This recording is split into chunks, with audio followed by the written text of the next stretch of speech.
I'm Dr. Justin Sledge, and allow me to welcome you to Being and Logos, an introduction to Middle-Platonism. This seminar hopes to explore the philosophical foundations, especially in metaphysics, at the heart of Western philosophy following the death of Plato and before the rise of Plotinus in Neo-Platonism. But really importantly, this seminar is an example, an experiment really, in crowd-funded university-level education. No paywalls, no subscriptions, no fees, just here's a class for free. And that's only really possible through the generous support of my Patreon. If you want to support this project, please consider taking a look down below at the links for my Patreon. But otherwise, I'm honored to welcome you to this course as we explore the fascinating philosophical developments at the very heart, at the very origin of Christianity, of Hermeticism, of Gnosticism, and the foundations of Western Esotericism. Welcome to Being and Logos. All right, everyone, welcome back as we're really in the deep summer now of the Middle Platonism seminar. I said before I got on camera that if I've switched over to a linen shirt, you can be sure that it's relatively warm in here. And I just got back from traveling, and so it's not even enough time to even like turn my air conditioner on. So if I'm schwitzy, you'll forgive me. What I want to point out, I guess, as we begin to turn from Philo to Plutarch, is that we've already beginning to see some of the things that I think all of us recognize as either Middle Platonism, but I think in many ways we're beginning to see the things that many of us recognize as the Neo-Platonism that are already emerging for logical reasons, logical metaphysical reasons already in Middle Platonism. And this is what I sometimes refer to as the Baroqueification of metaphysics. And by Baroqueification, what I mean is we begin to see the idea that you should not explode entities beyond necessity as being completely put on the shelf. And as we saw with Philo last time, we're beginning to see that the amount of entities in our universe is beginning to increase.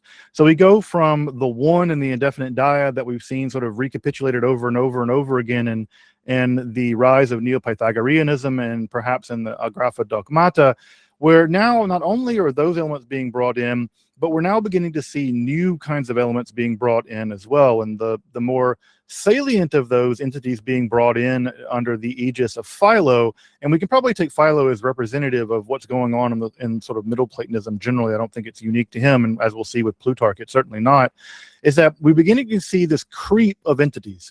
So last time what we saw was the creep of entities in terms of the dunamis, these powers, that is to say these hypostatic beings that exist between the transcendent one and our world of immanent sensible reality, our world of becoming.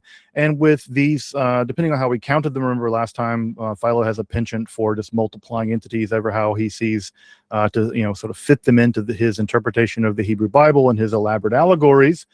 But we saw him as developing all these various kinds of powers, and these powers join with each other and give rise to baby powers, and those powers give rise to this power, and that power gives rise to that power.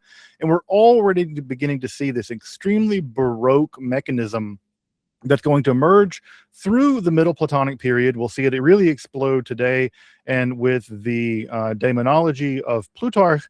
But what we're seeing, right, is what I sometimes refer to as the accordionization of ontology, which is to say that we will start off with a very compressed kind of ontology with a very small, very discrete number of entities, and we'll see that ontology grow as we sort of expand it outwards, where more and more and more entities begin to fill the gap between the infinite and the immanent, the transcendent and the immanent, and we'll see that accordion back in. And of course, where this is all going to accordion back in is going to be several centuries from now, a couple centuries from now, in Plotinus, where we will eventually accordion back in to just three hypostases. And then, of course, once Neo-Platonism gets on the agenda, that accordion will begin to stretch back out again. So we're seeing that already beginning to happen with Philo. We're beginning to see some dualism creep in, a more pronounced kind of dualism creep into Middle Platonism. We're going to see something like that begin also with Plutarch today. And also, of course, what we're seeing is an increase in daemonology, which is to say we're seeing a lot more entities, specifically sort of non-divine or quasi-divine, semi-divine entities, which are beginning to increasingly inhabit the sphere between the Earth and the sublunar world. And of course, we can never tell exactly which is influencing which, but of course, this also corresponds very strongly to the rise of the apocalyptic movement in Judaism. And of course, in the apocalyptic movement, one of the very clear markers of apocalypticism in Judaism is the rise of a very very Baroque explosion of all kinds of tiers of angels and demons. And we see this, of course, beginning as early as the books of Enoch and really sort of flowering during the period of the Jewish apocalyptic. And so again, which is causing which? I suspect that it's Hellenistic philosophy at some level influencing Jewish metaphysics more than anything else, I would suspect. But we come now to Plutarch, and we're going to take a brief sojourn back in the world of the Hellene world, back in the world of mainland Greece. But in many ways, we're back in the world of mainland Greece, very much in the shadow of the world of Alexandria. And we see that very clearly with Plutarch, who is a resident of the world of the Hellene world, of the world of near Delphi. But his teacher, Ammonius, the first Ammonius that we're going to meet, of course, the more famous Ammonius that we'll meet in just a little while will be Ammonius Saccas, who's perhaps one of the great progenitors of the intellectual thought in the ancient world, the trainer of Plotinus and Origen and other people. But what we will see in this period with Ammonius is that Ammonius himself seems to have been Egyptian, and he trains Plutarch. So notice again this dialectic between Athens, or the sort of Greek mainland, down to Alexandria, then back up to Athens. We're going to see this back and forth again next week as well. But Plutarch seems to have been born around 45. So he seems to be born around the time in which St. Paul becomes active as an early member of the Jesus movement, maybe a little early for that.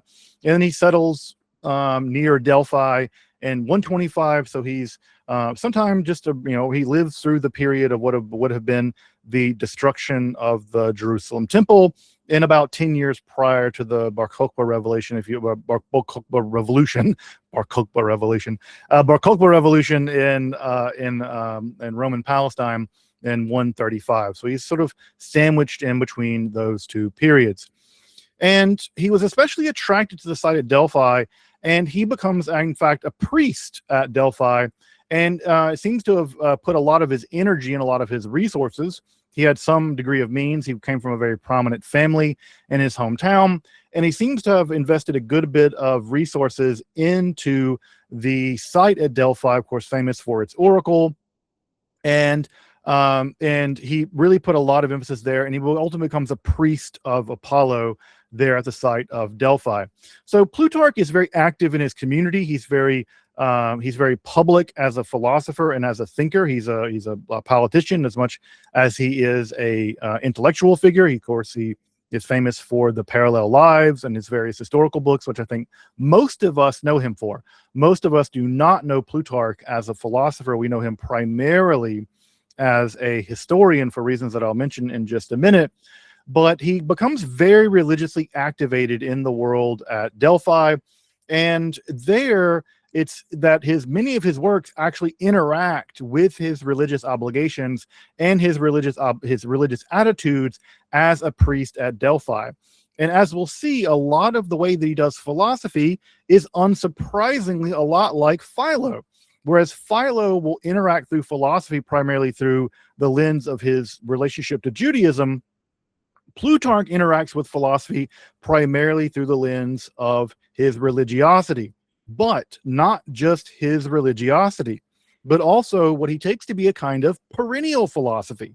Of course, he doesn't use that language, but he will often say this philosophical idea is captured by the distinction that the Persians make between Ahriman and Ahura Mazda. Or this metaphysical distinction is one made by the Egyptians in the way they understand the Holy Family of Osiris and Isis and Horus and all of that. These are actually when the Egyptians tell their creation story, they are in fact telling the same kind of creation story that Hesiod did. And behind all of these creation stories is a deeper perennial philosophy that is in fact expressed by someone like Plato or Pythagoras.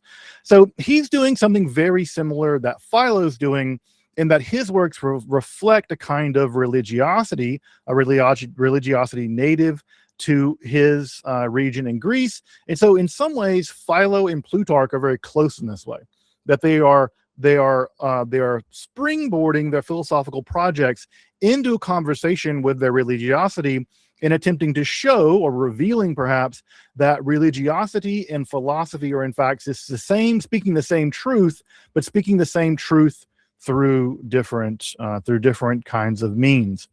And of his philosophical writings, we can divide them into two parts, as Dylan does: the so-called expository works and the polemical works.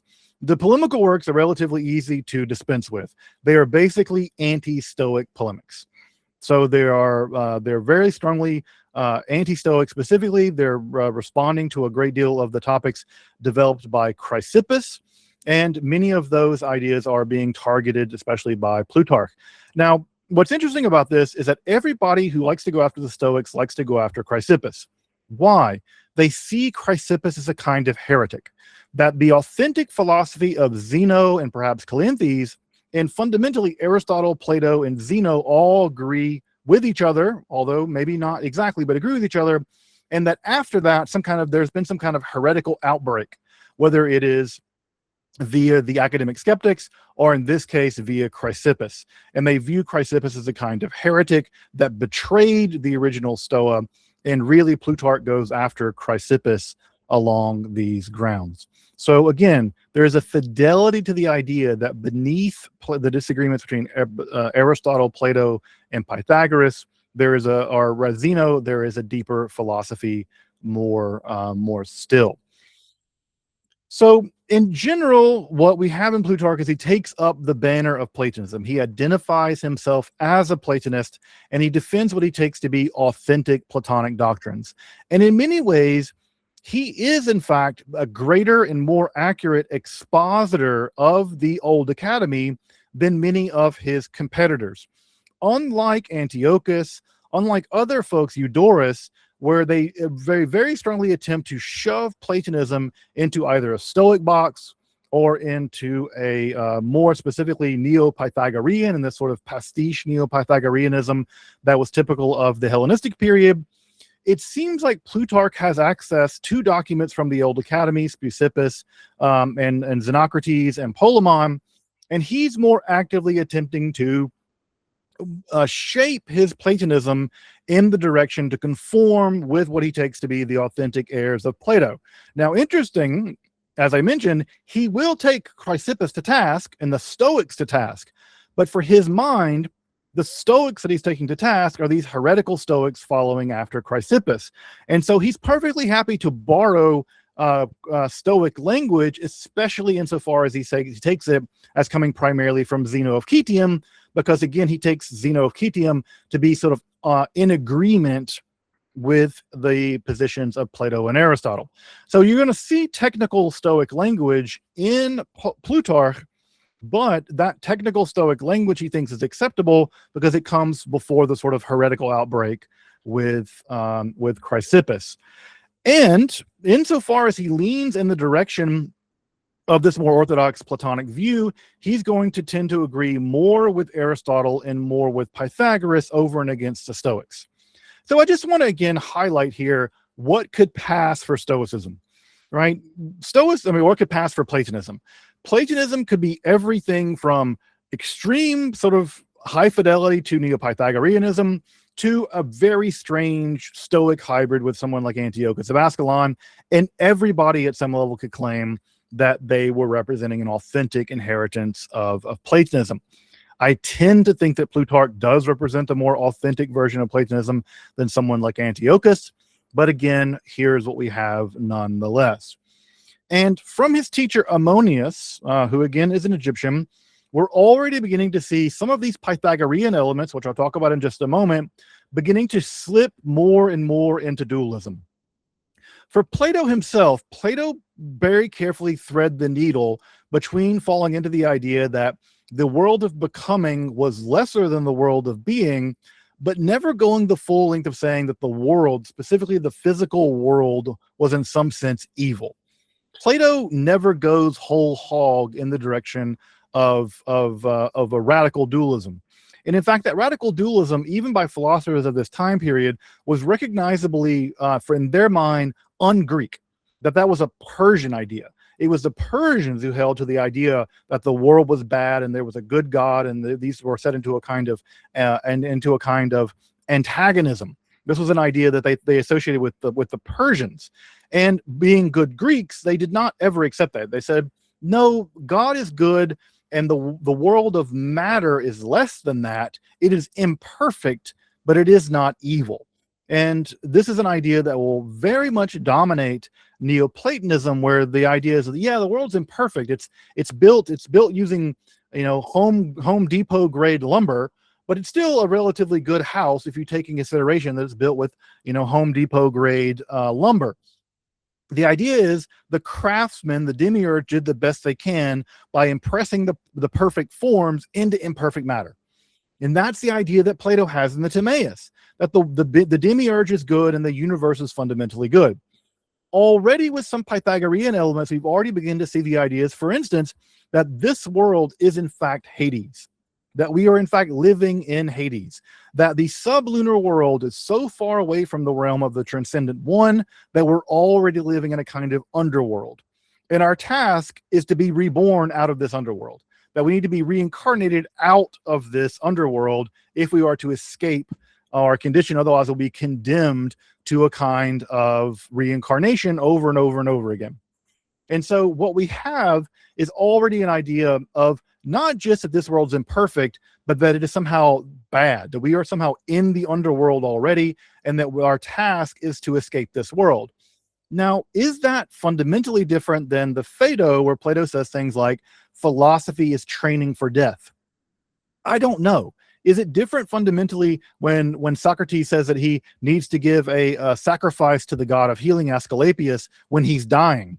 The idea that he's being cured of something, perhaps he's being cured of his body, and therefore deserves to offer a thank you praise to the god of healing.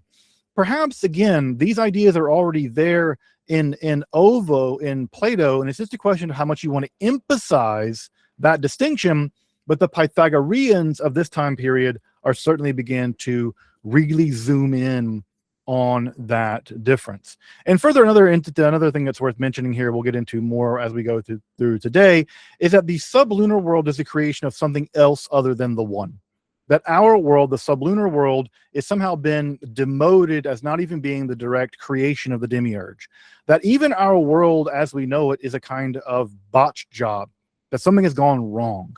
And as you can probably hear, you're already beginning to hear sort of proto-Gnostic ideas about the demiurge being perhaps malevolent, certainly imperfect, right? Already you can begin to hear the idea that the world's a place worthy of escape.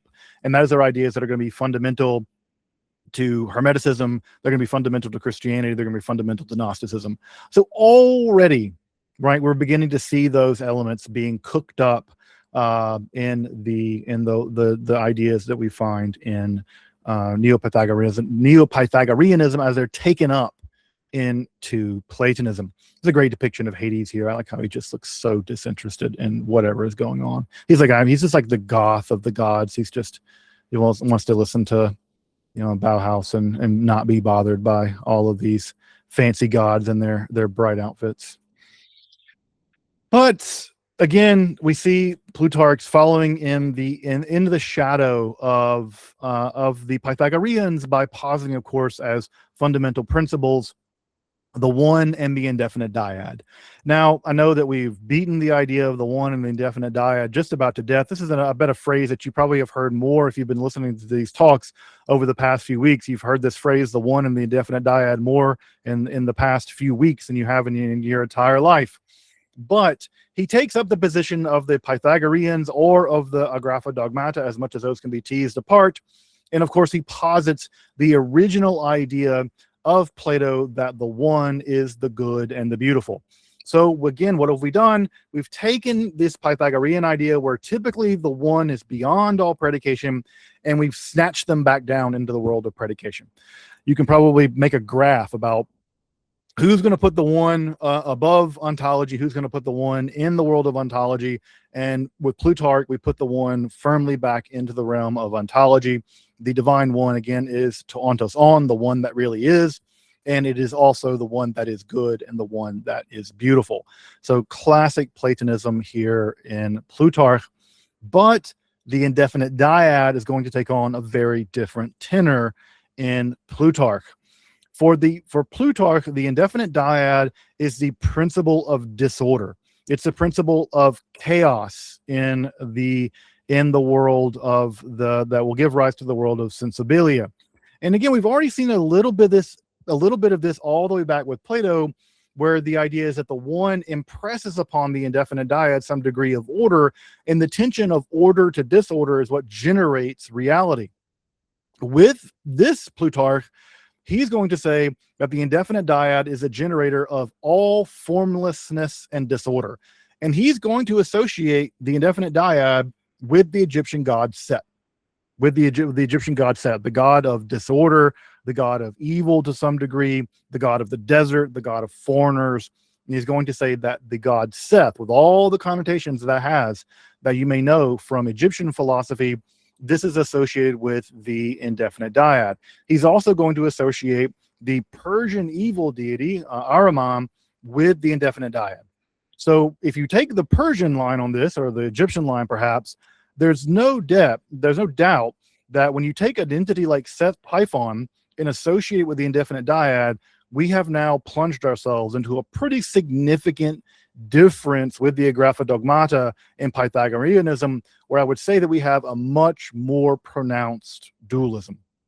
That dualism has really snuck into, not snuck in, but has been imported in a pretty strong way, or developed within this in a pretty significant way, to the degree to which Plutarch will refer to the indefinite dyad as the maleficent spirit, the evil spirit, the one that generates evil, the one that generates badness. And so this indefinite dyad is certainly not morally neutral in the way that it was, for instance, with Pythagoras, which it was simply a boundlessness upon which boundedness could be applied. And out of the tension of boundlessness to boundedness, you could get plurality. This is no longer a merely value-free ontology, but now we have there being very specific moral values being applied to the indefinite dyad. Because again, if the one is exhaustive of the good and the beautiful, then everything else at this ontological register must not be that. And therefore, it makes some sense that what's going on here is the indefinite dyad is responsible at some level for imperfection, or perhaps for formlessness and disorder. And again, if you know something about the Greek imagination, formlessness and disorder will do until evil gets here. They really don't like those concepts, and they are tantamount in many ways to evil. Further, the indefinite, interestingly enough, generates a kind of proto version of our world. So there's a lot of debate about exactly what's going on in this in Plutarch, but there is a sense in which our world gets generated by the indefinite dyad somehow without the one. And again, that has that kind of Sophia vibe, right? Where something gets generated by a lesser entity that is kind of an abortion, or is somehow generated without the consent of the one. There's already that kind of vibe here that we'll pick up in Sethianism. And what Plutarch refers to this kind of proto-universe, he actually refers to it as a non-cosmos, an akosmosia, a non-cosmos. And in fact, he will even describe it in some sections as a wraith and a phantasm, which is a very strange and sort of Lovecraftian idea, that the sort of first draft of our cosmos was a non-cosmos, or a wraith, or a phantasm, a kind of ghost cosmos that yet did not yet have any kind of fullness of being, which in turn explains why the Logos is ultimately put onto, as we'll see, the Logos in some sense brings completion to this wraith of a cosmos, this non-cosmos. And so here we don't have the boundedness of the one upon the boundlessness of the indefinite dyad, but the indefinite dyad generating a kind of strange wraith-like world, and then the Logos are the Logos actually acting on that wraith-like world to bring it to life. And this gives us something like a theodicy. Why is there evil in our world? Well, it's because the logos can only do so much work to perfect a wraith-like, phantasmic anti-cosmos, right? This non-cosmos has to be corrected. Imagine inheriting a beautiful old Victorian mansion that's all falling down. It's like the haunting of Hill House. I don't care what contractor you hire to restore the haunted Hill House, you're going to get a terrible haunted house of the Hill House. No matter how good of a contractor you get, a possessed evil house is going to be weird and bad. And therefore, our universe as a wraith can only be perfected so much by the logos, such that we can experience all kinds of evil all around us, because the logos just can't fix a haunted house. The house is evil. It's born evil. And therefore, the logos can only correct it to some degree. So here we have, again, the idea that our world is somehow distorted and bad and only can be corrected so much. And what's left over, the sort of leftover detritus of the evilness of the world, of the badness or the chaos of our world, that leftover, that residue of that original akosmosia, that is what is in fact responsible at some level for the presence of evil in our world. So again, this is a fantastic kind of Lovecraftian version of this. And again, it reminds me, for folks who know some Kabbalah, that you'll note in the Kabbalah, a very similar idea exists in Kabbalah, where there were several different creations that God tried to create the world, and they all failed for whatever reasons. These are the dead kings of Edom, and it's only with our world that our world ultimately was able to be generated, and those kings of Edom, those dead kings of Edom in the Zohar, become the klipot. They become the evil detritus that's responsible for the malfeasance that we experience in our world. Again, not to say that these two ideas are connected, but to say that many centuries downstream of these kinds of ideas, they're having echoes even in texts perhaps like the Sefer Zohar. Further, there's an even stranger idea that our universe, because it has this kind of acosmic dimension to it, that if the forces of the monad don't impose order on the universe to a significant degree, the forces of malfeasance can ultimately give rise to a universe in which the rule of order, the logistic order, the imposition of the logos actually sort of falls aside, and the universe itself slips into what he calls the slumber of the world soul.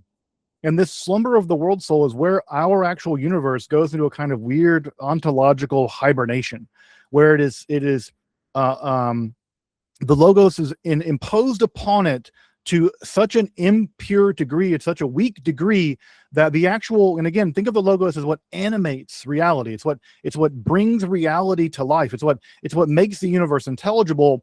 Our universe goes into what Plutarch calls a slumbering universe. And it's not quite sure how to bring the universe back to life. But at any rate, Plutarch sort of worries about the idea that the universe goes through these cycles where the logos is unable to impose order upon things to the degree to which the very active ordering principle of the universe simply ceases to be impressed upon the universe enough, and the world soul itself goes to sleep. And in that sleep of reason, we might say, lies monsters. So quite again, very Lovecraftian vision of the cosmos, where again, we've not heard anything like this before, right?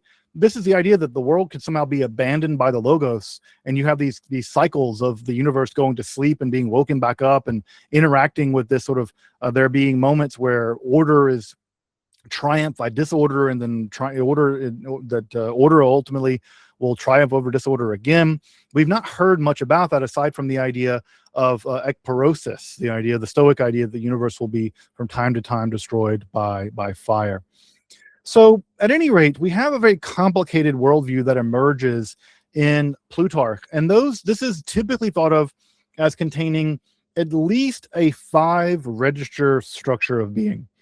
So unlike other systems where we've seen, for instance, the one and the indefinite dyad, and that gives rise to the logos, and the logos sort of generates our world, where we have a three-tiered structure of being, Plutarch seems to prefer a 5-tiered structure of being. Well, of course, God being at the very tip of things, right? God being at the very top, associated with Plutarch, with Ahura Mazda, and then and also the soul of Osiris, the unkillable soul of Osiris, that will survive even his physical death, as we'll see. The indefinite dyad is associated with Ahriman, the evil antagonistic deity in the Zoroastrian religion, at least as understood by Plutarch.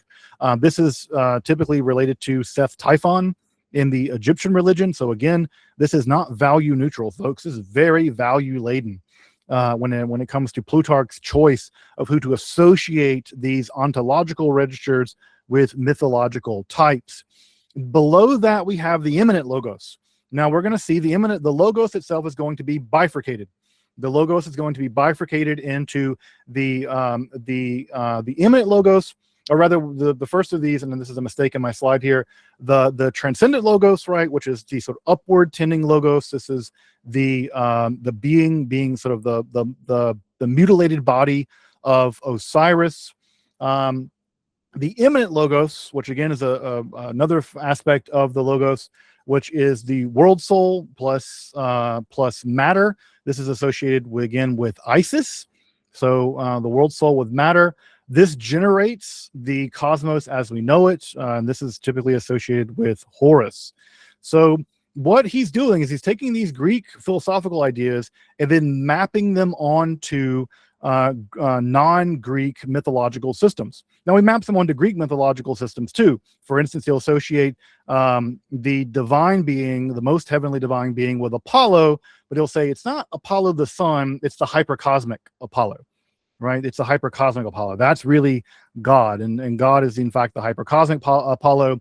And it's Hades that is associated with the indefinite dyad. And that is who generates these lower worlds. So what we have here is a whole system of entities associated with ontological layers with Plutarch. And again, this should not be surprising, because what do we know is going on during this time period? The Interpretatio Graeci, where we have the Greeks and the Romans going to different pantheons and saying, the Celts, they worship Mercury, and this is their version, Odin is their version of this, or Wotan is their version of Wotanans, is their version of this, or Osiris is this, and Mercury and Thoth are the same thing, or Mercury and Hermes are the same thing, and Mercury and Hermes pushed together and Thoth are the same thing. So you see that this is a very common thing that the Greeks were doing at this time, as the world of Hellenization was really reaching out into the far reaches and eventually reaching out in the Roman world as well, where they would identify the god of the Jews as being Zeus or something like that.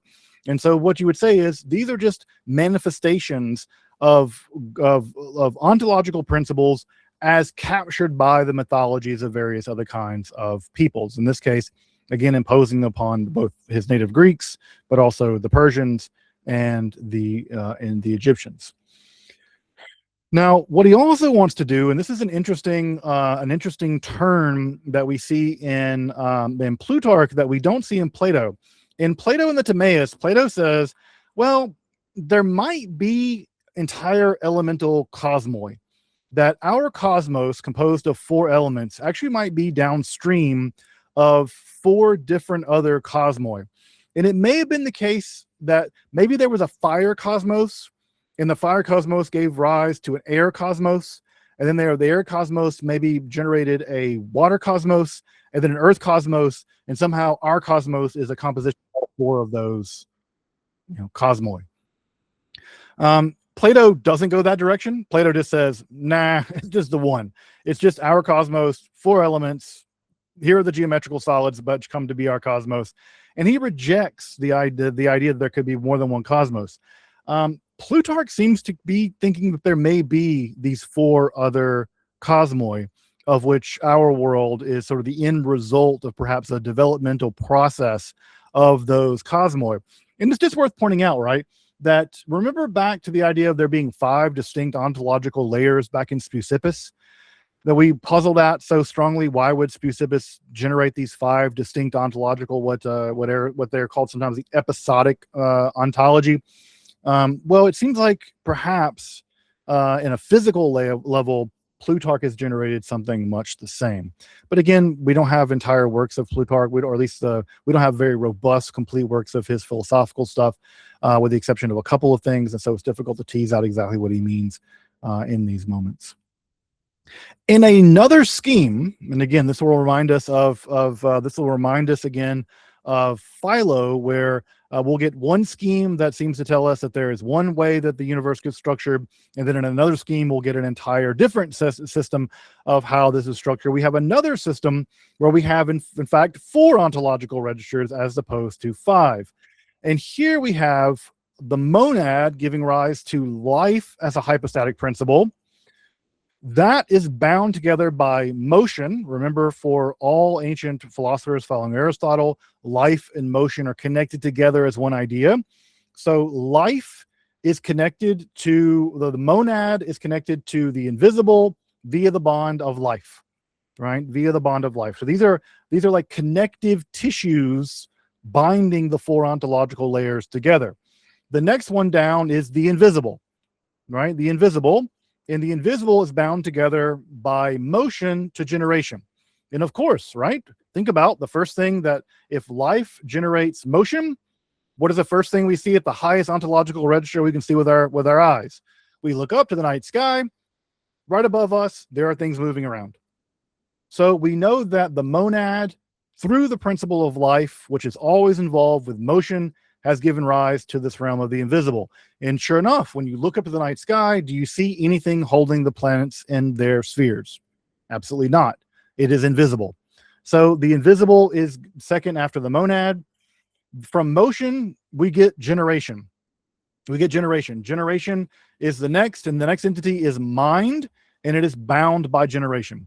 And again, think about this, right? So life gives rise to motion, gives rise to generation. That motion will cause things to be produced. You need movement in order to get generation, and produces things, and this is associated with the level of the sun. So at the next register down, both ontologically and cosmically, we have the level of the sun, and the sun either in its hypercosmic state or its normal cosmic state. It's not clear. This generates mind. This generates nous. And down right below that, we have the realm of the moon. This is bound to the nature of decay, and we might say this is corruption, to use the more Aristotelian language, right? Generation and corruption, generation and decay. And of course, what happens in the realm below the moon? Things come apart. In the skies up there, nothing ever comes apart, right? Everything is whirling around and moving around, right? Everything is moving around, and everything is there set in eternal circles, moving forever. But down here by the moon, what happens? Things fall apart. Our realm is the realm of becoming. Our realm is the realm of physis. And at the realm of physis, things come apart. So from here, the monad operates through life, bounds to the invisible, which is bound through motion, to the mind, to the sun, which is bound via generation. Generation, of course, right, ultimately leads to the world of decay or corruption, which is here bound by nature and by the moon. This reminds me a little bit of Rust Cole in the first season of True Detective, where he says that death made time to kill the things, to grow the things that it would kill. Death made time to grow the things that it would kill. In some ways, right, we have this same kind of idea that ultimately the system ends in decay. And furthermore, right, he also associates the fates with every single realm rung of this system of ontology. And I'll have to admit, when you take so much of Aristotle and Plato and Neo-Pythagoreanism and kind of shove them into these categories, it is a relatively elegant solution to my mind. This is a quite elegant system. And for anyone out there, you're already beginning to see what? You're already beginning to see Plotinus. This is already beginning to look a lot like Plotinus, right? With Zoe being, not life being, one of the first things that gets hypostasized. So this is, again, this has a kind of proto-Plotinus ring to it. And I think that this is, again, this is one of those moments where we should just step back and take a second and say, Plotinus's ideas were not born out of whole cloth. The great genius Plotinus, of course, his genius is unique to him, but These guys are setting up some of the apparatus, some of the lattice work, the intellectual scaffolding that will ultimately give rise and make possible the genius of Plotinus. Now, at the level of generation, at the level of decay, this is going to set in a kind of ontological movement in reality. And this movement is a movement of procession and recession. Now, again, I think anyone out there hearing this is going to immediately think, yeah, this sounds a lot like Neoplatonic philosophy. And you'd be right? So what happens, right, is that from the realm of the sun, mind is processed down, right, into the moon. The moon sows intelligence into humans, in the soul of humans. So the sun is responsible for creating nous. That nous flows down to the moon. It sows intelligence, right, ensouledness, and that ensouledness, as a combination of two things, is ultimately implanted in the human being. Now, what goes down must also, or can at least, go up.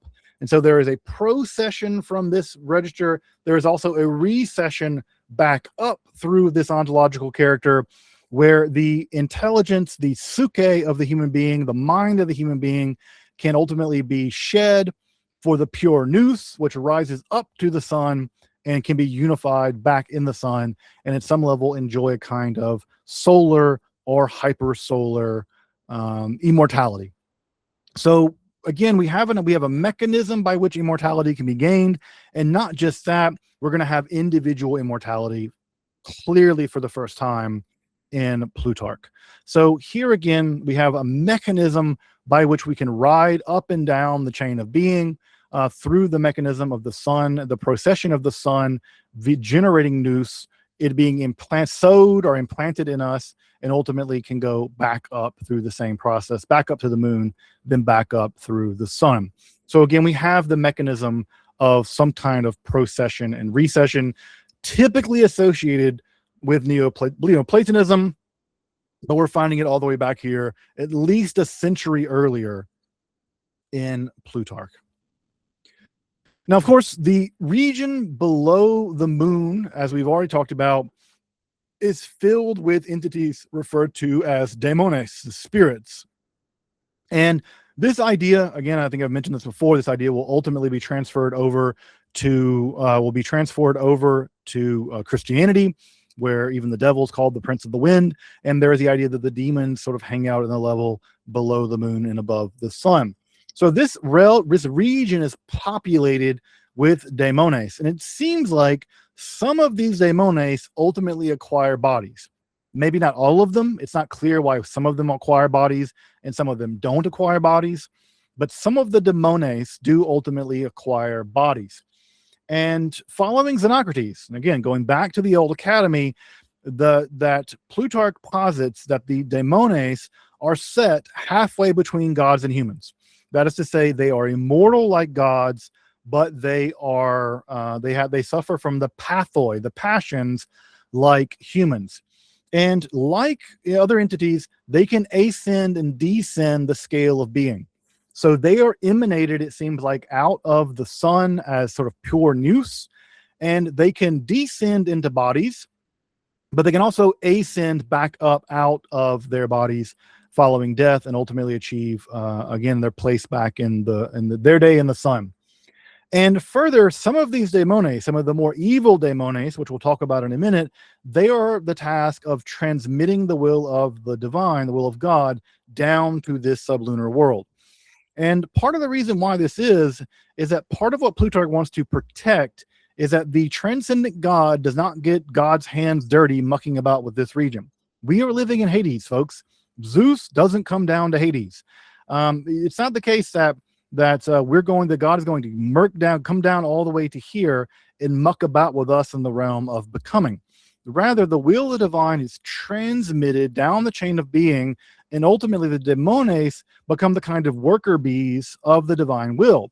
And again, this is going to sound a lot like Christianity, where the angels become sort of the conduit, the cosmic proletariat by which God transmit God's will, and the angels are the ones out here constructing realities like cosmic construction workers. So they are the mechanism by which this happens.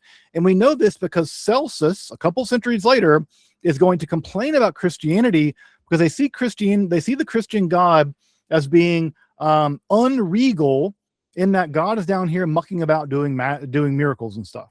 Why would God intervene in history in order to do anything? That just seems like unregal. In the same way that a king wouldn't just step off the king's throne, go down to a local party and do a party favor for the people. That's not a kingly thing to do. Kings are defined by their remoteness and their transcendence, and therefore Plutarch, as a good pagan, says, no, the divine will is transmitted through the daemones in order to do this. Further, this also does some theodicy for Plutarch, because a lot of evil happens down here, and there's all kinds of people being afflicted with all kinds of bad things. And sometimes the will of God is that bad people need to be punished, that there needs to be, that fury needs to be seeked out against human beings, that there's retribution that flows from the divine world down to here. And it's not God's job to do that. The Don doesn't do the hit. The Don gets a capo to hire a crew to go do the hit, right? Tony's not doing that. And so God is not going to do God's dirty work. God is going to hire a whole section of people to come down here, and they're going to do the hit on the guy. So again, this is a way that Plutarch protects divine transcendence by making sure that it's his capos and his other guys that are down here doing this kind of thing. So this is, again, a way that Plutarch protects divine transcendence in a way that, as we'll see in a couple centuries later, Celsus and his Against the Christians felt that violated God's transcendence by kind of making God a bit of a busybody. You have servants for that. You're not the one lifting a finger. And while some daemones do become evil, we have these daemones that Plutarch described as delighting in gloomy sacrifices. They like blood and gore and gloomy chanting. For some reason, I always imagine that scene in the new Denis Villeneuve Dune, where they're at the Sardaukar being ready to go to battle, and it's raining, and he's chanting in throat music, and they're making all these sacrifices, and it's really gloomy and terrifying. There are some daemones that have dedicated themselves to this sort of gloomy way of being. And Plutarch says even these kind of gloomy, dark daemones need to be placated, that they are active in the world and they can cause enormous kinds of harm. And he says they need to be placated. And so sometimes you do have to do sacrifices to these more gloomy, kind of frightening, chthonic kind of deities to basically get them off your back, right? Just sort of giving the devil his due, so to speak. So these are kind of evil entities. These are entities that we don't really want to be associated with, but there's no getting rid of them either. However, they're not permanently evil. That if they chose not to be so damn emo about it, they could take off all that makeup and they could start listening to something aside from Death Cab, and they could get out of that gloomy condition, and they could ascend back to the superlunar world where it is nice and shiny and pretty and everyone's holding hands. Of course, they don't want that because they're going through their goth phase or whatever, but they're not permanently like that. This is very, again, unlike Christianity later on, that's going to say, no, the demons, even if hell were to be empty of souls, at the end of time, the demons would be there. The demons will come, even if there are no human beings, even if it were possible for every human being to somehow become saved, the demons and the devil will ultimately have damned themselves in such a way that they can never repent and are doomed to that fate forever. That's not Plutarch. Plutarch says these daemones could, in fact, be redeemed. Perhaps they could redeem themselves and not be so gloomy. Now, some of these daemones also take on bodies and become the heroes of myth. So you think of someone like Hercules, right? Hercules is somehow half divine and half human, and is partially divine, partially human. Achilles, right? And is able to accomplish all kinds of really heroic tasks while down here. And they are somehow daemones that have taken on kind of a human receptacle for a little while. And that is what allows for them to do all these very heroic deeds, these very epic deeds, is that they are not quite human. There's something daemonic in a human, in a human appearing body. But what he also says is that some of us, regular Joe Schmo humans, that we do actually are able to escape out of our condition, our nous, and I'll talk about this more in just a minute, is that the nous, that our mind can become separate from our psyche, from our I don't even know how to translate our psyche mind, our soul, I guess, is that we're able to leave it behind in the lunar realm and ascend back up into the solar realm. But some of us will go back up into the realm where the daemones live below the moon, and because we used to be a person, we look down on the earth and we take pity upon all those people down there. And rather than continue our ascent up to the hypercosmic realm, we hang out right underneath the moon because we want to help the people down here. They're kind of like bodhisattvas or something. And the way the language that Plutarch uses it is great. He describes it as like an athlete who's gone into retirement, whose job is to like either train other athletes. So you're not going to ever be an athlete ever again, but you can train other athletes. Or even if you can't train them, it's like people he describes as swimmers swimming across a great channel. That just, if there are people just shouting from the sea, like, hey, come on, swim harder, you can do it. They're cheerleaders. That some of the daemones just want so much to help us out that they don't ascend any further, at least for a while, and they become our kind of trainers and cheerleaders. And so the idea is that, for instance, Socrates' daemon was one of these daemones who came back down or interacted with Socrates to kind of help him along the way. That he admired Socrates and he wanted to help him along the way, and perhaps this daemon was either a former human or some kind of other disembodied intelligence that would help us along the way. And so the idea here is they can become trainers or they can become cheerleaders. And I love the idea of your daemon. You're just having a crappy day, right? Nothing's going right. And your daemon's like, you can do it, Sledge. And all of a sudden you're like, I can do this. And you're like, all right, you heard the voice of your daemon. So I love the idea that the daemones are actually here as a kind of proto version of what will become guardian angels. That they become sort of proto versions of what will become something like guardian angels. Again, a notion completely foreign to Judaism, but clearly getting some play in this time period, and ultimately built into Christianity into a way that that would maybe not fly. But I do love the idea that the daemonists are just here to, like, you know, rah rah rah, you know, get your act together, Sledge, you know, whatever. So I like this idea.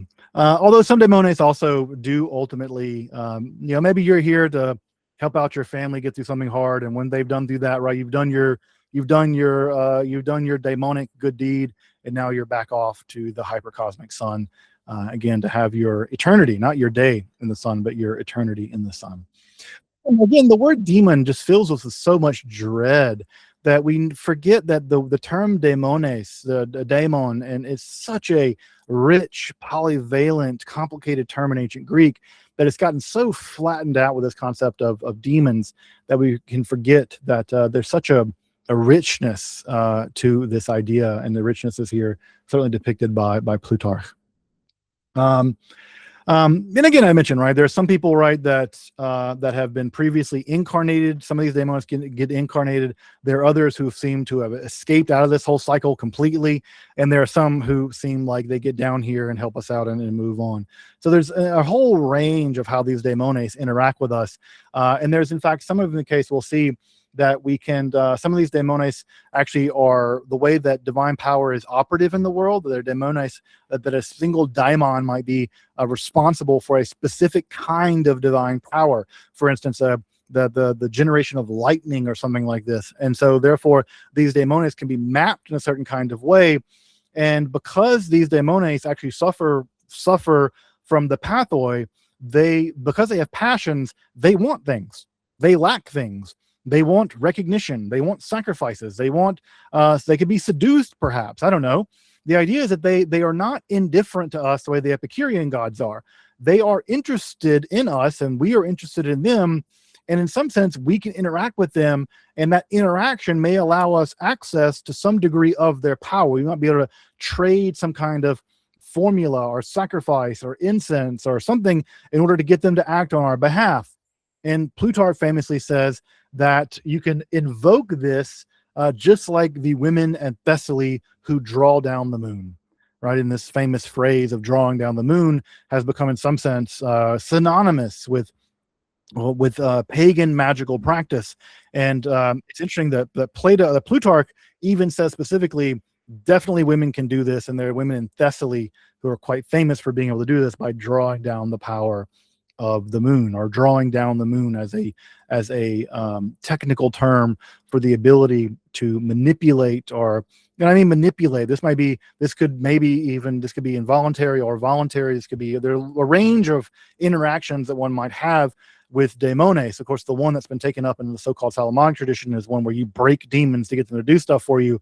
But one can imagine in Plutarch's day, there would be a range of ways of interacting with these daemones, some of which would be to placate them and to sing praises to them, and to sacrifice things to them in order to get them to operate with you, cooperate with you. And perhaps some of them were much more nefarious and sinister. We can imagine a full range of those. Of course, with one surviving perhaps into Christianity, the idea that there are only evil demons, and those demons need to be broken through various forms of manipulation. So you can see here again how this is going to perhaps be cashed out later in both Christianity and in Christian magic. When we get to Plutarch's psychology, and again, psychology always means in the ancient world we're talking about the soul. He breaks decisively with the Platonic and with the Pythagorean tradition that soul is identified to number. He doesn't like this idea, and he doesn't like it for two reasons. The first of which is that numbers aren't individuated in us. Number is just an abstract concept, and there is no personal human survival of my nous as number. And so he thinks of this as a sort of a weird idea. And further, he thinks that soul is a kinetic thing. Soul is what keeps us alive. It's what's making me move around. It's what's making me study things and talk to you. Soul is kinetic. It is kinesis. It is moving around.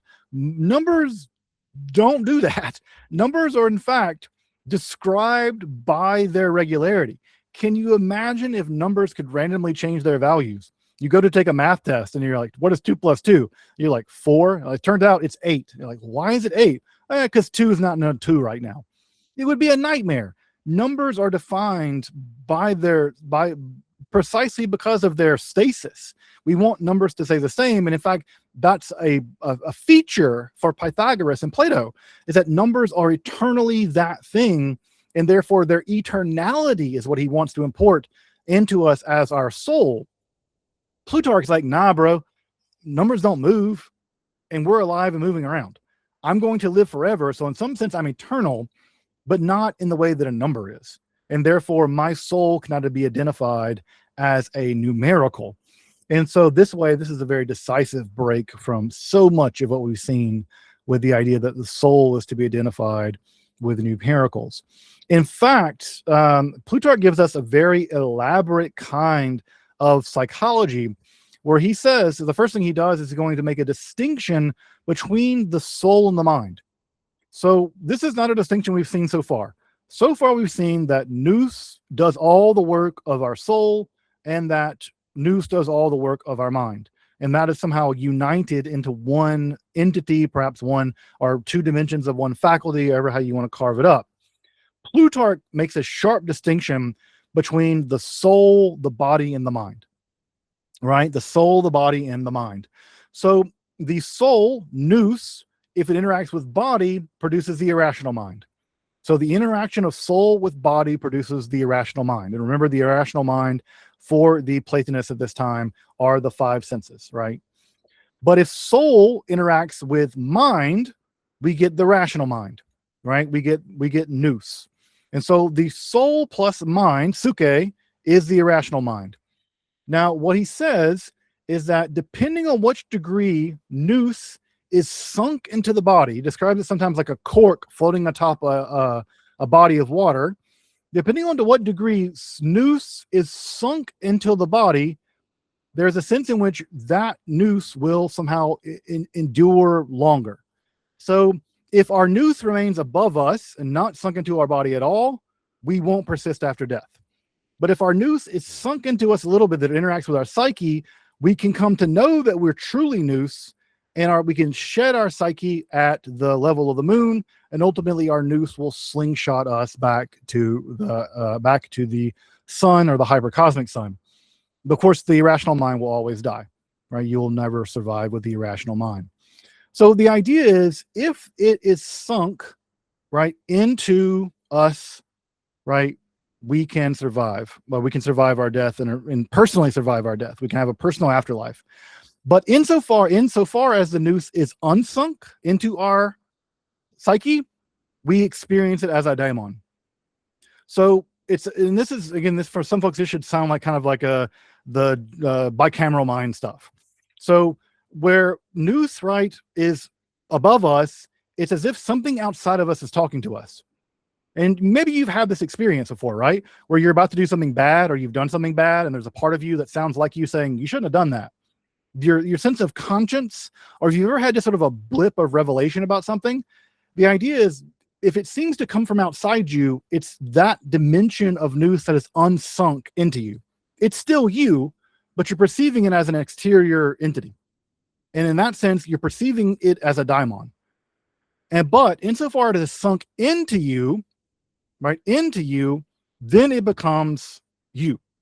And so the idea is, you want to have your nous sunk into you, perhaps pulling it down into you as much as possible, because the more you are identified with your own nous, the more of you survives your death.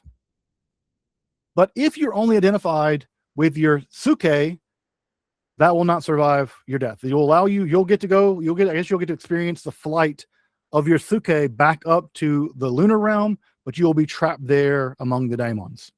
And perhaps you can come back down and try again, but you will never go back to the hypercosmic sun. Nous will never allow you to go past it, because you identify with your psyche.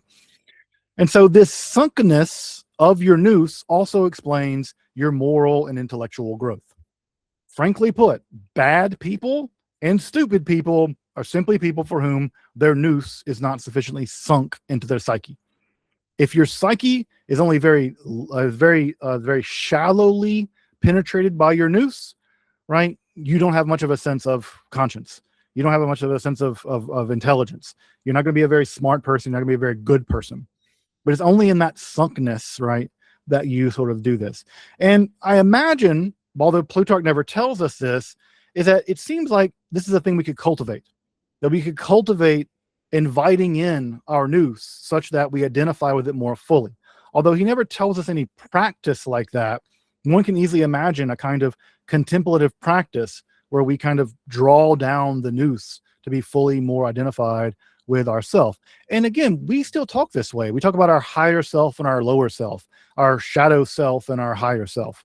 The idea that there is a true self, and that true self, we need to do some kind of job of discovering it, or we need to do some job of building it, or we have to go through some psychological process to discover our true self. I think this sounds to us like a very modern kind of psychological way of thinking, right? That my true self is somehow alienated from me, and I need to go discover my true self by going on some kind of adventure, or taking a bunch of drugs, or paying some therapist a bunch of money to figure out what it is. But at any rate, the idea is, this is not just, I am my nous, and my nous will survive my death, but when I die, my irrational mind will die with me, and therefore I won't have any personal afterlife. That's exactly what Plutarch is not saying, right? He's saying that we are, insofar as we cultivate it, perhaps, we are able to survive our deaths, because in fact what we are truly is our nous generated by the sun, and we can go back to that kind of hypercosmic life. This invites, of course, the big question, and the big question is, how does all this interact with each other, right? So we have the soul, we have the body, we have the mind, and we have what are the irrational senses, and we have all this other stuff. How is it that the non-physical interacts with the physical? This is a question that has dogged Platonism forever, and it will dog Platonism forever. And the problem is, how does a fundamentally non-physical thing interact with a fundamentally physical thing? Where is the nexus of the interaction? And of course, this is given rise by other problems, where the idea of Parmenides, where nothing changes, and Heraclitus, where everything changes, and we are the nexus of those two, right? We're the nexus of being and becoming, and the nexus of being and becoming is the human being becoming, I should say. And so that's an elegant solution. But the problem for Plato, though, is insofar as we are the nexus of being and becoming, at what point do they meet? And if they don't meet, if they only operate in parallel, fine, that's Spinoza's. So that's a very Spinozistic answer. But if they do meet, and it is the case that mind interacts with body and body can interact with mind, which clearly is the case for Plato, where is the point of interaction and what is the mechanism of interaction? And everybody kicks this can down the road. It will be kicked down the road all the way till we get to Descartes, and the pineal gland. And the reason why I write the pineal gland is because there's just one of them. There's just one of them here, right in our midbrain, the pineal gland, and because there's just one in a otherwise bihemeral, bispherical brain, the pineal gland, because it is one thing in a sphere and bihemispherical brain, is where it is. At any rate, the pineal gland still does all this heavy lifting in the New Age world for reasons that are a bit beyond me. What's interesting is that when Plutarch wants to settle this issue, he describes it best in terms of hormai. And again, the language of hormai is a language of impulse, that the brain, or not the brain, exactly not the brain, the mind, the nous, sends impulses, and those impulses somehow reach through the barrier, the mind-body barrier, the soul-body barrier, and these impulses are structured along very ethereal fibers, and these fibers somehow connect the two together. Now, what are those fibers made out of? It never describes it, but when he wants to talk about it, he uses the language of tension and release. And again, this is language coming over from Pythagoreanism in terms of music, that these hormai, these impulses, cause these tendrils to like kind of build up and then release. And when they release, you have a kind of a shot of information or something, I don't know, from the world of nous, from the immaterial world of nous, of soul, that travels, it seems, into the world of the psyche, into the world of the mind, and then into the world of the body. Now, how this works, I don't know, because again, I think it just kicks the can further down the road. But interestingly, when Plutarch wants to talk about this, he will employ the kind of language of the puppeteering language we find in Plato's Laws. And there, the body is described as a kind of a puppet being played by nous. That nous is kind of the puppeteer, and the human beings are the nous of that whole thing. The nous is the puppeteer, and we are the puppets. Sometimes I'm sort of thinking of Thomas Ligotti's biological puppets, that we are the marionettes of our own biology. And so at any rate, this is kind of the puppeteer language, is language that is found in Plato. Again, the Laws are quite late, but the language found there. But again, I don't know what kind of hormai, these impulses, how are they transmitted? Because again, you would need some kind of impulses. These impulses are transmitted. How they get transmitted from the world of the nous to the world of our bodies still remains quite unclear to me. But when he goes to it, he uses the Pythagorean language of like plucking chords, right? Plucking chords, that you pluck a chord and it makes a sound. That we pluck a chord and it generates a sound, and we are that. Our physical body is, our physical movement is that sound, or something like that. Finally, we come to the devilish topic of the question of fate. And again, this is a thing that Platonists are all going to need to vouchsafe over and against the apparent great heretic Chrysippus. They're all going to need to escape fate. Chrysippus gives extremely powerful arguments for determinism. And these very powerful arguments for determinism are, the Platonists deeply dislike them because they want to have free will. Free will, moral improvement. You want to be able to improve, and that's just not a thing for the Platon, or for the Stoics. And what we get in Plutarch are at least two distinct forms of how to avoid. I'm not going to say answer, because I don't think he answers Chrysippus. I think he just avoids them. And he's just going to posit a different kind of solution to this. And he's going to say that in a fundamental way, causation, the way that the Stoics describe it, is only causation at the level of efficient causation. So you remember that in Plato's system, or Aristotle's system rather, there are 4 causes, of which efficient causation is the kind of, if there's a bunch of dominoes set up and I knock a domino over, every domino knocking over every other domino is the efficient cause. The falling of each domino, the efficient cause of the fall of that domino is a domino before it. So this is the classic kind of Newtonian, Cartesian, things bumping into each other, causing each other form of causation. This is efficient causation. Plutarch is going to argue that the Stoics only admit of efficient causation. They only admit of efficient causation, but there are other forms of causation out there. So he simply says there are other causations out there. The other forms of causation are chance, touche, right? The idea that there is chance, that is to say, things could have been otherwise. That things could have been otherwise. There is just a randomness to reality. There's a randomness to the world. Of course, the Stoics hate that idea because randomness implies irreason. And for the Stoics, the logos rules the world through reason as pronoia, as providence. And that is evidence of the goodness of God. And so chance is in some sense, it's evil. If there's chance, then that means that there's a region in which providence is simply not operating. So there's something horrifying about the idea of chance for the Stoics. Also, they introduced the idea of kairos. Now, kairos is an interesting Greek word that we have not inherited the same distinction in English that they had in Greek, where they have the sense of chronos. Chronos is simply the flow of time, right? Chronos is the flow of time. But also for the Greeks, there was a sense of kairos, that there was an opportune time to do things. That this idea of opportune, that either the gods made it opportune or things conspired together to make it opportune. And therefore, there was an appropriate, there was a kathekon time to do things.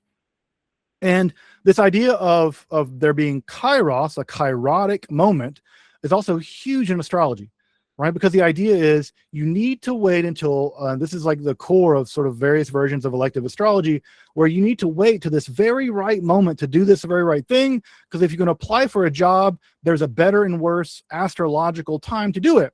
Just like there are better or worse times to go take a walk. You don't want to go take a walk in a thunderstorm. That's a bad idea. So what do? You check the weather to see if there are any thunderstorms in the distance. And if there are, you don't go on a walk. Ditto with astrology. You want to apply for a job, you might look about all the various factors that go into applying for a job, and you might think that's the moment to apply for the job. The astral weather is best for that. That's kairos. And so it's very much tied into the idea of astrology, of divine providence. And it's in kairos, right? And I'm going to talk about this. It's in kairos that we get a sense of Aristotle's final causation.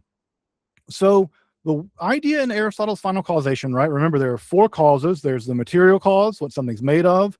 There's the efficient cause, how it came to be physically. There's the formal cause, its morphe, its shape, its morphology.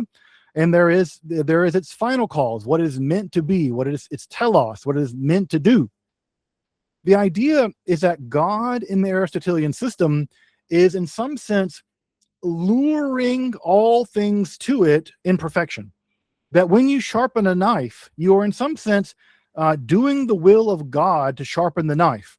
When you are being virtuous, you are being seduced, lured by God to be the perfect person you can be. And if you achieve the ideal condition of the human being, eudaimonia, for Aristotle, you achieve the virtue of megalosoukia. You get the great souledness. You become great souled. And so megalosukos is sort of the ultimate aim of the final cause of the human being. So the idea is that Aristotle's final causation is bending the world, and sort of the Martin Luther King Jr. the idea that the arc of the universe bends toward justice. It's a very Aristotelian idea that the arc of the universe bends toward justice. And therefore, Aristotle says the arc of the universe bends toward the good, because God is in some sense pulling it by a kind of divine gravitation toward goodness. This is how Plutarch vouchsafes pronoia while maintaining some degree of touche. There's some degree of chance, It could have been otherwise. You could have decided to be virtuous, or you could decide to eat the chocolate cake. You could do either one. But there is always an opportune moment where you feel the urge of the divine, the final causation of God, urging you to become your best self. And you know that to eat the chocolate cake is not the good thing. So you choose to not do it, right? And you achieve your degree of virtue for that day. On the other hand, right, Aristotle's very much a situationalist. Maybe eating the chocolate cake is not kairos at 2 a.m, but maybe it is kairos. It is the right opportunity to eat the cake at the wedding. Maybe there that is virtuous to eat the cake. So it's about discernment, about when to know, right? Given the power of fate, you can choose otherwise, that you take the correct kairos in order to pull it off. So for Plutarch, this preserves pronoia. God's always kind of whispering in your ear, maybe through the nous, right? That is your daimon.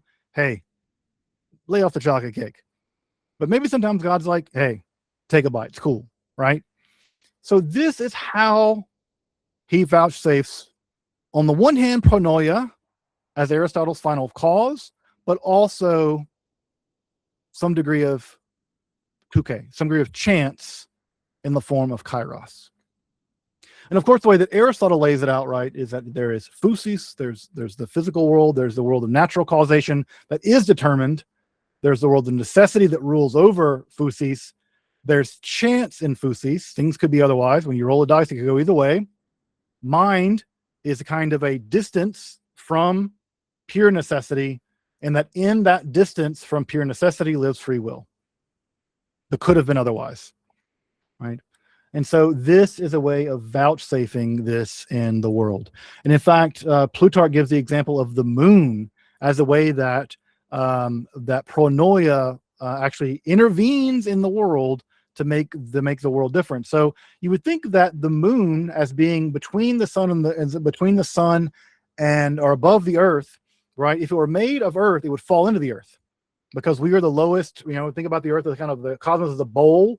Earth wants to settle at the bottom, right? Natural place of earth is at the bottom. The natural place of water is above the earth. Above that is the air, and above that is the fire. And all the fire gathers itself up in the natural place of fire, which is in the sun. Well, you would think that if the moon were made of earth, which it is, we can look at it and see it's made of earth. What would it want to do? It would want to fall into the earth, and that would be bad. So what do we say? It doesn't do that. Why doesn't it do that? Because God's pronoia, God's providence, has violated nature, has acted upon nature in order to make it such that, right, the sun can radiate the souls down to the moon, and the moon can radiate those minds down to us. So the violation of nature, that is the moon. The moon is a violation of nature. Every time you see the moon, you're witnessing a miracle, because the moon as earth should want to fall down into the basin of our earth. But it doesn't do that. Why doesn't it do that?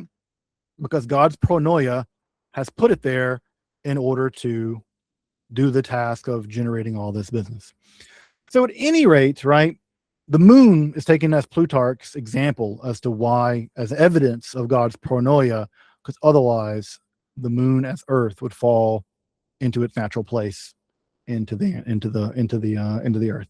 Now, again, does this really answer Chrysippus? No, not really. Because Chrysippus says the world's fundamentally physical, and I don't see any evidence of anything not physical. Everything that you describe as being not physical can be described as physical. It's rarefied fire. It's rarefied, but it's just fire. So does it answer Chrysippus? I don't know, but it is clever, and that's a good opportunity for me to show off this really fantastic D20 from the ancient world with all these Greek numbers on it. So they do remake these, by the way. You can get a remade D20 in this court style with the Greek numbers on them. But at any rate, this is a good opportunity for me to show off a D20.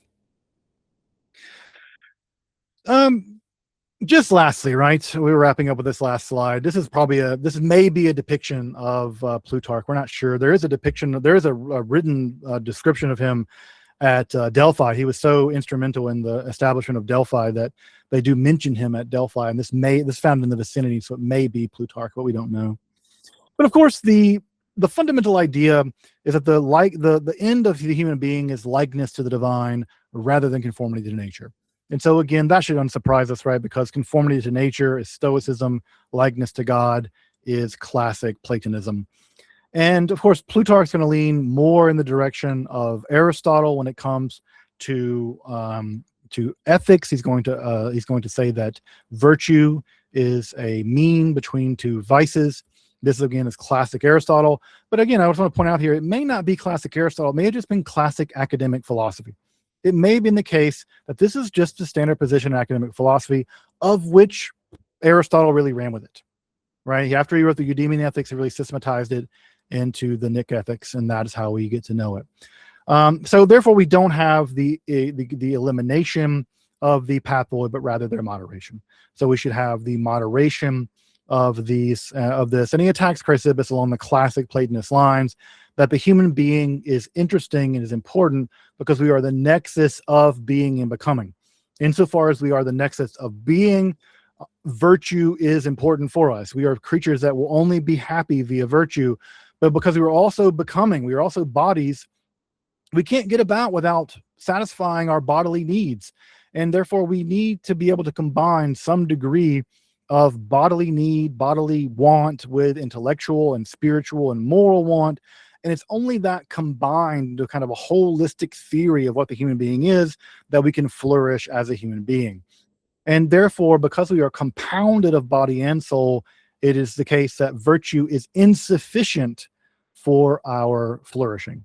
Virtue alone is insufficient for our flourishing the way that it is for the Stoics. And finally, Plutarch is pretty Platonic again. He favors kings.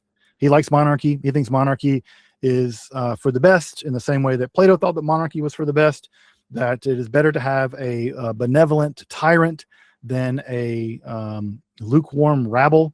And therefore, it is only through the virtue of the virtuous kings that any polity can be operated. And therefore, and this is also true of Aristotle in many ways, although he liked a polity a little better. But Plutarch really imagines that philosopher kings are the way to do things, and this is typical Platonism. And of course, he actively was involved in politics in his day, was praised for it, by the way, as being a very virtuous, very upright person, and was praised for being very religious and very, again, he modeled the kind of life that he wanted to lead. And in this way, Plutarch is extremely virtuous, I would say, and he achieved political power without abusing it, and really, I think, sought to serve his gods in virtue. And for that, we should laud him as being a man who embodied good philosophy, as a man who embodied good literature. He produced good literature. He produced literature we still read. He produced a philosophy I think is very noble, and he lived a life that I think, from all we can tell, was an extremely noble life. And in that way, I think Plutarch should be highly praised as a person who seemed to have lived a quite good. And when I think about a philosopher king, I can't imagine a lot of people who would want to live under other than someone like Plutarch. And I think it is because of this reputation as being both a religious person, a political person, a literary person, a poetic person, and a philosophical person, that Plutarch is really revered for centuries later as being the authentic sort of regenerator of the Platonic philosophy, both in theory and in practice. And it is Plutarch that we'll see mentioned over and over and over again as an exemplar of Platonism, both theoretically and practically. And in this way, Plutarch is a person that I think we should appreciate him, not just in the parallel lives that he wrote, where we all like to read about him in terms of Julius Caesar and Alexander the Great or whatever we have, which are excellent, but also as a philosopher who really sought to ground Platonism in a very authentic way, both authentic theoretically, but authentic in a practical, lived way as well. So we leave Plutarch behind. Now we will return next week, starting next week, or next time, I should say. We will return next time to the academy as it is functioning primarily in Athens. And this Athenian academy will, in many ways, be a bit of a pale shadow compared to what we've seen before. but we need to cover it just the same, because again, we're going to really be completionists about this as much as we can.